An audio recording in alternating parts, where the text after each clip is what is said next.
come to enjoy before he assumed office. And he's been extremely controversial outside of Iran, both for denying that the Holocaust ever happened and for allegedly calling for Israel to be wiped off the map. After he came to power in 2005, current contributor Yasmin Vasuvian traveled to Iran to find out how young people view their hardline conservative president back then. Mahmoud Ahmadinejad is a conservative hardliner who has raised eyebrows in the West. He's demanded that Israel be wiped off the map and has been unable to assure the international community that Iran is not building nuclear weapons. Ahmadinejad is seen as a wild card in the West, but he's still the president of Iran. So my friend Kouros and I went there to find out what people think of him.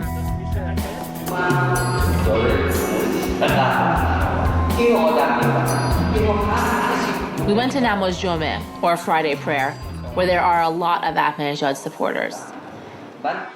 Look at my all-black outfit. I'm ready for Namaz Jomeh. Even though it's 90 degrees out, this is all I had in black. We had press passes to work in Iran, but press freedom is still pretty limited, as we found out firsthand.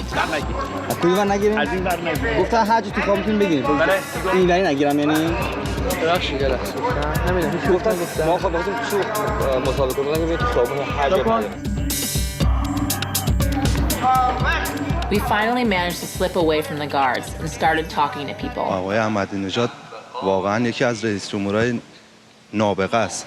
یکی از رئیس جمهورهایی که ما چند وقت تو ایران ندیدیم. من که خودم خیلی قبولش دارم.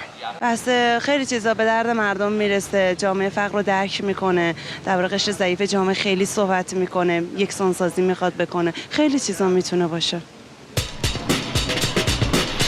To attract less attention, we went to the mountains just outside the city. The atmosphere is much more relaxed and people feel free to be themselves.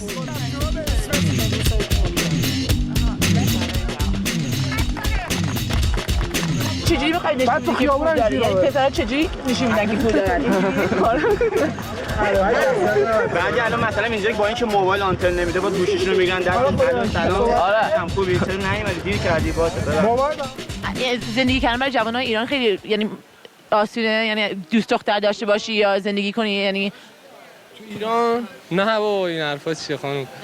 نه زندگی کاملا مشکل سخت. به خاطر پولت باهات صحبت میکنن دیگه. کلا به خاطر پولت. جوانای ایران همه بیکارن. مشکل بیکار. Unemployment in Iran is around 17%, and there is a huge economic divide between the rich and the poor. ما آرزوتون چیه؟ یعنی بین این 10 سال دیگه چی مملکت چی بشه؟ بالا شهر و پایین شهر و همه توی سطح باشن. چی میشه من طرف یک کتونی 100,000 تومانی 200,000 تومانی بپوشه، یارو بچه جنوب شهر پول نداره یا یک کتونی 20 تومانی دزدی بخره بپوشه. عقده‌ای میشه دیگه. بعد چی توقع داره؟ چجوری خراب میشه؟ طرف میره دزد میشه. همین کارا میشه دیگه، طرف میره معتاد میشه رو ناچاری. خیلی یا مرتاد هستن تو ایران یا بین جوانان؟ بیشتر تو دانشگاه خانم. بیشتر هروئین، رد انجل با بلک ماجیک تو ایران استفاده میشه. بهترین اینجاش هم میتونید خودتون از دولت سوال کنید. Majority of Iranians hope Ahmadinejad will tackle these problems head on. In his campaign, he promised to erase the growing gap between the rich and the poor. His supporters see him as a man of the people. شما منزلتون کجاست؟ چه اتومبیل سوار میشین؟ چقدر حقوق میگیرین؟ چقدر عیدی گرفتین؟ خداییش بگید. یه دونه از این پژوهای 504 سفید رنگ مدل 1977 از اونها همون داریم سوار میشیم.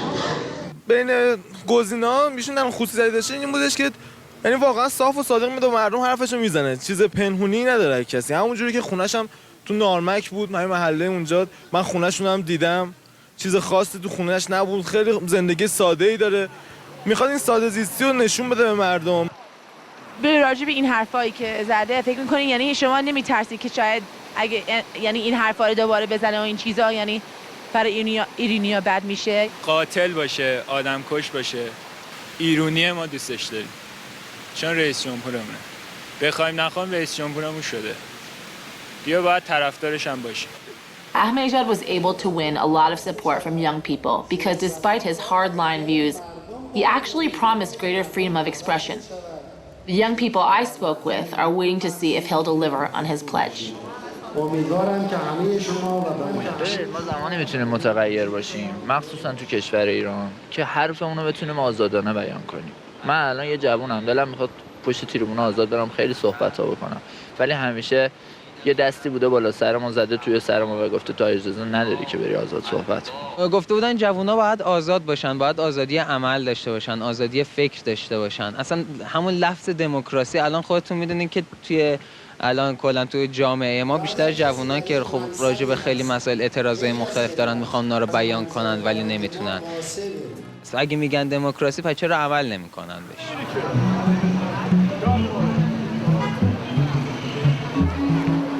همه کاراش درسته، یعنی حرفش با دلش یکی. یعنی من مطمئنم، یعنی میتونم 99% بهت بگم ایران گلستان میکنه. ولی که رئیس جمهور تازه گرفتی یعنی یه ذره عوض شده بین این 6-7 ماه؟ بدتر میشه بهتر نمیشه. آره. من میدونم با همه حرفایی که زدین نه شما واسه این کشور میتونین کاری کنین نه هیچ کس دیگه. این کشور هزاری هم مشکل داشته باشه در نهایت مردم خودش باید حلش بکنه. نه هیچ کشوری، نه هیچ ارگانی، نه هیچ امتی، هیچ کس نمیتونه بهش کمک کنه. و شکر خدا انقدر جوونا با هم همدل هستن که بتونیم این مشکلات رو برطرف کنیم بعد این مدت. حالا خانم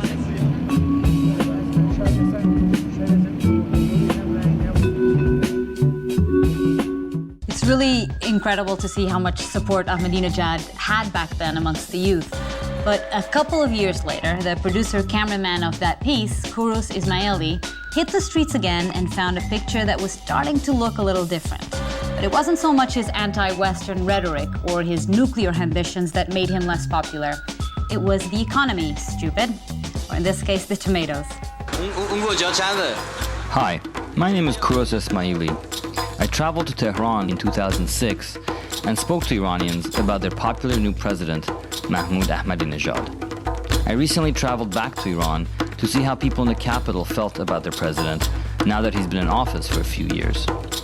Internationally, President Ahmadinejad has made quite a name for himself as a controversial figure, and he has ruffled more than a few feathers in the West by continuing Iran's nuclear program and questioning Israel and the Holocaust. But going to Tehran, I realized that the Iranian people had more pressing issues that they wanted to talk about. This is amazing. Just watch this. چی گفتی شما الان؟ گوجه فرنگی کلیسا و 200. چرا بدبختی این رئیس جمهور دیگه همه مشکلات حل شده. بحث اصلی مجلس شده گوجه فرنگی. چی میگن تو مجلس گوجه فرنگی؟ آقای رئیس جمهور گفت 1200، نماینده گفتن 3 تومن. گفت بیاین از میدون طلبا رو کنار خونه ما بخریم. ما چقدر بدبخت شدیم. The tomato had become an unlikely symbol of many Iranians' discontent with their president's domestic policies. مال محله آقای چیزه؟ مال محله آقای رئیس جمهوره؟ تو منطقه آقای رئیس جمهور